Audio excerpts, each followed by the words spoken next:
waxaan isweydiinaa waxay tahay dadka guuleystay maxay u guuleysteen waa su'aal fiican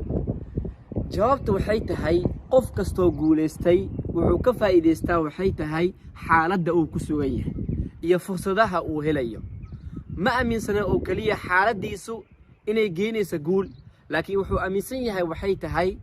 asiga inuu yahay qofka xaaladda u bedeli lahay guul hadduu ku sugan yahay xaalad fiican wuxuu geenayaa guusha uu geenayaa hadduu ku sugan yahay xaalad cakiran ama dhibaato ku sugan yahay wuu sabrayaa wuu dulqaadanaya wuxuu geenayaa waxay tahay meesha guusha fursad walba uu helana wuxuu ka dhigayaa guul taas awgeeda adiga aamin inaad tahay qofka guusha sameysanayo ee ha u maleynin inay guusha tahay fursad qof kasta uu helayo kadibna uu ku faanayo maanta may qof kasta maanta faanaya ama magac leh ama guuleystay wuxuu ahaan jiray qof aan guul lahayn kadibna asiga guusha isgeeyay uu dhaqaaqay waa ina wadada iyo buundada guusha u dhaqaaqda si aad u guuleysatid